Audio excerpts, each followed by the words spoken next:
অন্তর্বর্তী সরকারের দায়িত্ব নেয়ার পর নানা ইস্যুতে অস্থিরতা বিচ্ছিন্ন কোনো ঘটনা নয় বলে মন্তব্য করেছেন বিএনপির মহাসচিব মির্জা ফখরুল ইসলাম আলমগীর। তিনি বলেছেন, পালিয়ে যাওয়া সরকারের দোসররা দেশে অস্থিরতা করে বর্তমান সরকারকে বিপাকে ফেলতে চাইছে।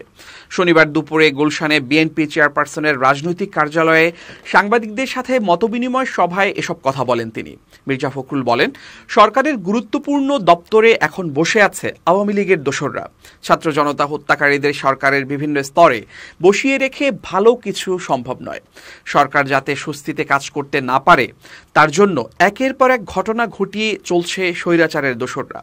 সংকট সমাধানে অন্তর্বর্তী সরকারকে রাজনৈতিক দলগুলোর সাথে নিয়মিত আলোচনার আহ্বান জানিয়ে মির্জা ফখরুল ইসলাম আলমগীর বলেন, সংস্কারের বিষয়গুলো দেশের মানুষের প্রত্যাশা থেকে পূরণ করতে রাজনৈতিক দলগুলোর সাথে আলোচনা প্রয়োজন। সংস্কার চাপিয়ে দেয়া নয়, এটা সবার কাছ থেকে মতামত আসা উচিত।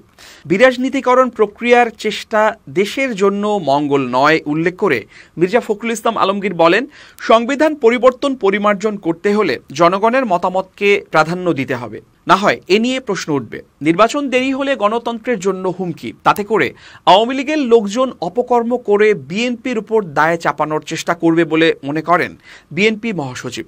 বাসায় ফিরলেও বেগম খালেদা জিয়া সুস্থ নন জানিয়ে মির্জা ফখরুল ইসলাম আলমগীর বলেন, উনাকে ডাক্তাররা এখন পর্যন্ত ফিট টু ফ্লাইং এটা মনে করছেন না, সেজন্য উনাকে বিদেশে নিতে বিলম্বটা হচ্ছে।